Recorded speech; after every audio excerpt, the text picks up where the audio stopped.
बेहतरीन तजुर्बे के लिए अपने फ़ोन को घुमाएं। वाईफाई पर होने पर आला तरीन रेजोल्यूशन का इंतखाब करें। मुकम्मल लेक्चर्स के लिए प्ले लिस्ट चेक करें। मुकम्मल कोर्स के लिए अभी सब्सक्राइब करें। रहीम अस्सलाम वालेकुम स्टूडेंट्स, न्यू चैप्टर स्टार्ट कर रहे हैं। मैट्रिक की बायोलॉजी का चैप्टर नंबर 5 जिसका नाम रिप्रोडक्शन है। इसमें से टॉपिक तो बहुत सारे हैं, लेकिन इस मरतबा एग्जाम के लिए कुछ टॉपिक निकाल दिए।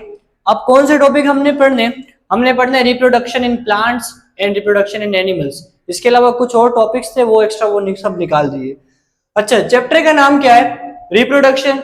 रिप्रोडक्शन का मतलब होता है produce of spring of their own kind.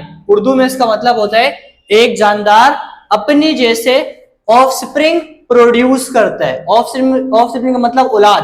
दुनिया में जितने भी जानदार हैं वो अपने ही जैसे ओवन काइंड मतलब अपने जैसे औलाद को प्रोड्यूस करता है। इस प्रोसेस को हम रिप्रोडक्शन कहते हैं। तो रिप्रोडक्शन का मतलब होता है the process in which organism produce of spring of their own kind. अच्छा, दुनिया में जितने भी जानदार हैं वो सब रिप्रोडक्शन करते हैं। ये एक किस्म का प्रोसेस है। अगर जानदार रिप्रोडक्शन ना करें तो क्या वो मर जाएंगे?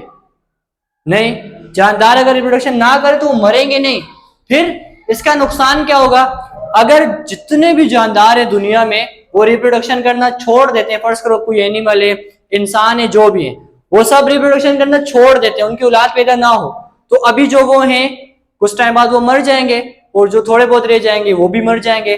तो दुनिया से जानदार ही खत्म हो जाएंगे अगर वो रिप्रोडक्शन करना छोड़ देंगे। तो रिप्रोडक्शन अगर जानदार ना करे तो वो मरता नहीं है, लेकिन अगर वो बिल्कुल ही छोड़ दे तो आस्ता आस्ता उसकी स्पीशी वो दुनिया से खत्म हो जाएगी, इंडेंजर्ड हो जाएगी। अभी हमारे पास कुछ एनिमल्स ऐसे हैं कि कुछ लोग उनका शिकार करते हैं या उनका माहौल हमने चेंज कर दिया है, तो उन जानदारों ने रिप्रोडक्शन छोड़ दिए और वो जानदार आस्ता आस्ता खत्म हो गए। उन जानदारों को हम कहते हैं इंडेंजर्ड। इंडेंजर्ड का मतलब वो स्पीशी आस्ता आस्ता खत्म होती जा रही है। तो इस तरह से जानदार रिप्रोडक्शन करते हैं ताकि उन दुनिया में बरकरार रह सकें। अच्छा, रिप्रोडक्शन चाहे एनिमल्स में हो या प्लांट्स में हो, जिसमें भी हो, दो टाइप्स की होती है। एक होती है एसेक्सुअल और दूसरी कौन सी होती है? सेक्सुअल। अच्छा, ए का मतलब जहां पर भी आ जाए, ए का मतलब क्या होता है? एब्सेंट। क्या होता है? एब्सेंट। तो यहां पर हमारे पास जो एसेक्सुअल, इसका मतलब होता है सेक्सेस। हमारे पास दुनिया में दो टाइप्स के सेक्सेस होते हैं, one is male and other is female. तो यहां पर क्या है? एसेक्सुअल मतलब ये ऐसी टाइप की रिप्रोडक्शन है जिसमें मेल और फीमेल नहीं चाहिए होगा।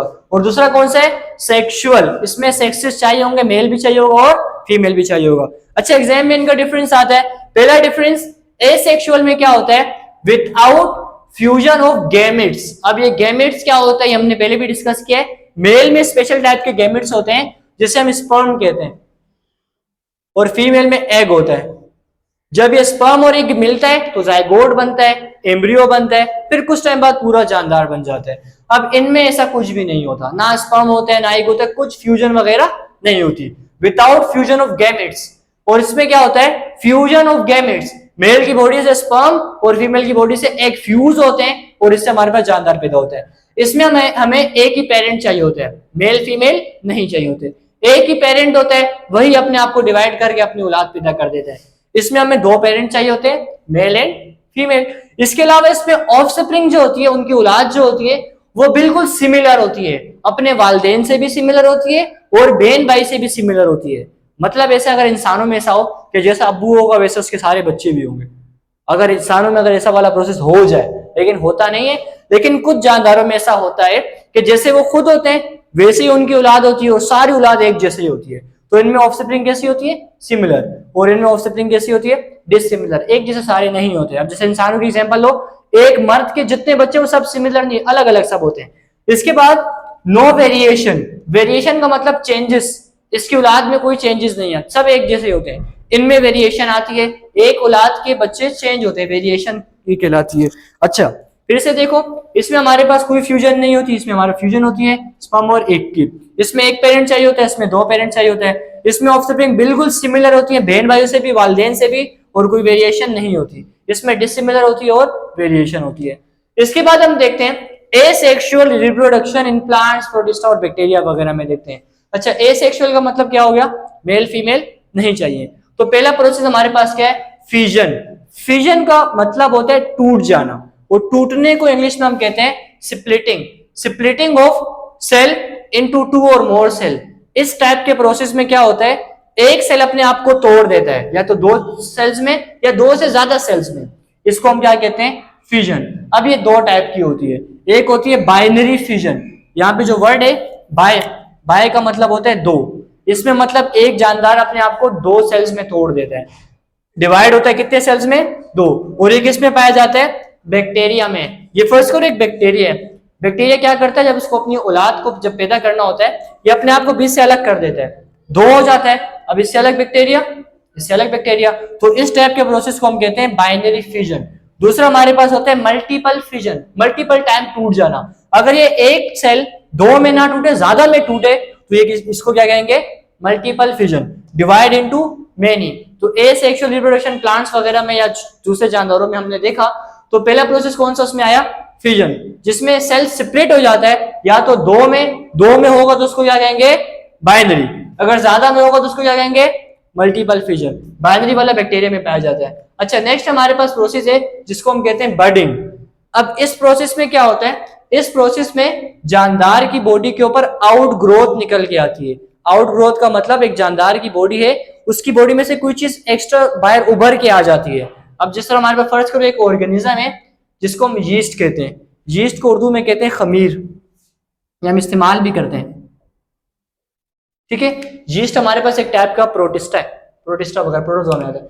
तो इसमें आउट ग्रोथ निकलती है। यीस्ट हमारे पास, ये देखो एक सेल है इसका, कुछ टाइम बाद इसके सेल्स के ऊपर से आउट ग्रोथ निकल आई, यहां से कुछ चीज बाहर आ गई। अब ये बाहर आते आते बहुत सारी चीजें बन गई। अब जब वो यहाँ से अलग होगी तो उससे अलग जानदार बन जाएगा, इससे अलग जानदार, इससे अलग जानदार बन जाएगा। ये जो आउट ग्रोथ निकलती है ना, आउट ग्रोथ, इसको हम कहते हैं बड। क्या कहते हैं, बड। और इस प्रोसेस को क्या कहते हैं, बडिंग, जिसमें आउट ग्रोथ निकलती है, कुछ टाइम बाद आउट ग्रोथ अलग हो जाती है और उससे अलग से जानदार बन जाता है। लास्ट हमारे पास है बाय स्पोर्स। इन जानदारों में स्पोर्स प्रोड्यूस होते हैं। अब ये कौन कौन से जानदारों में पाई जाती है, फंजाई में, एल्जाई में, प्लांट्स में। एक हमारे पास सिंपल टाइप का प्लांट है, प्लांट की बॉडी के ऊपर ना छोटे छोटे से पैकेट होते हैं, इन पैकेट को हम स्पोरेंजियम कहते हैं। स्पोरेंजियम के अंदर स्पोर्स होते हैं। क्या होते हैं, स्पोर्स। अब क्या होता है, कुछ टाइम बाद स्पोरेंजियम बर्स्ट करती है और स्पोर्स हवा में निकल जाते हैं। अब ये यहाँ से ओपन होगी और स्पोर्स बाहर निकल जाएंगे। अब स्पोर्स बाहर घूमते घूमते घूमते घूमते जहां पर जाके गिरेंगे वहां से प्लांट निकल के आ जाएगा। अच्छा, आपने देखा होगा, अभी तो नहीं होता वैसे, पहले के टाइम में वो व्हाइट कलर की कोई चीज घूम रही होती थी, हम कहते हैं रू आ रही है, रू उड़ी है। वो ऐसे बीच में उसका होता था स्पोर, और इधर हेयर्स होते हैं उसके बहुत सारे, व्हाइट कलर का होता है। वो उड़ते उड़ते हमारे पास घूम घूम के आता था। वो प्लांट्स के स्पोर्स होते हैं। प्लांट्स स्पोर्स को निकालता है। स्पोर्स बहुत सारे टाइप्स के होते हैं, कोई हवा में उड़ के जाते हैं, कोई पानी से जाते हैं, किसी को बर्ड्स लेके जाते हैं। तो स्पोर्स से भी प्लांट्स क्या करते हैं, रिप्रोडक्शन करते हैं, अपनी औलाद पैदा कर रहे हैं ना। पूरे जो प्रोसेस पड़े सब में क्या करें, जानदार अपनी रिप्रोडक्शन करवा रहे होते हैं। पहला था फिजन, दूसरा हमारे पास था बर्डिंग, और तीसरा हमारे पास क्या था, spores production.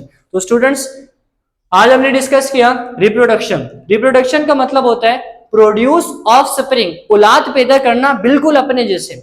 Offspring of their own kind, oven kind मतलब अपने जैसे ही। इंसान का बच्चा इंसान ही पैदा होगा, जानवर पैदा नहीं होगा, तो इसको ओवन काइंड कहते हैं। इंसान का बच्चा इंसान और किसी जानवर का बच्चा उसी की तरह जानवर पैदा होगा, तो इसको कहते हैं ओवन काइंड। 2 टाइप्स की रिप्रोडक्शन होती है, एसेक्सुअल और सेक्सुअल। एसेक्सुअल में कोई फ्यूजन नहीं होती गैमेट्स की, इसमें फ्यूजन होती है स्पर्म और एग की। इसमें एक ही पेरेंट चाहिए होते हैं, इसमें 2 पेरेंट चाहिए होते हैं, मेल एंड फीमेल। इसमें ऑफस्प्रिंग बिल्कुल सिमिलर, सारी औलाद एक जैसे, अब्बू भी एक जैसा, सब बच्चे एक जैसे होते हैं। अब्बू वैसे कह रहा हूँ, अब्बू अम्मी इनके होते नहीं है। और इसमें ऑफस्प्रिंग औलाद बिल्कुल अलग अलग होती है। इनमें कोई वेरिएशन नहीं होती, कोई फर्क नहीं होता, कोई चेंजेस नहीं होती, इनमें वेरिएशन होती है। इसके बाद हमने डिस्कस किया एसेक्सुअल रिप्रोडक्शन। पहला प्रोसेस था फ्यूजन। फ्यूजन का मतलब टूट जाना। अगर 2 में टूटेगा तो बाइनरी फ्यूजन, ज्यादा में टूटेगा तो मल्टीपल फ्यूजन। और दूसरा था बडिंग। बडिंग में जानदार के ऊपर से आउटग्रोथ निकलती है, वो आउटग्रोथ बाद में सेपरेट होके अलग जानदार बना देती है। स्पोर्स में जानदार की बॉडी में स्पोर्स बनते हैं, वो स्पोर्स हवा में उड़ते हुए या वाटर से होते हुए कहीं और जाते हैं, फिर वहां पे जब स्पोर्स गिर जाते हैं तो मिट्टी में वहां से प्लांट निकल लिया जाता है। तो स्टूडेंट्स, ये था हमारा आज का लेक्चर। आई होप अच्छे से समझ में आया होगा। इंशाल्लाह मिलते हैं फिर नेक्स्ट लेक्चर में, तब तक के लिए अल्लाह हाफिज।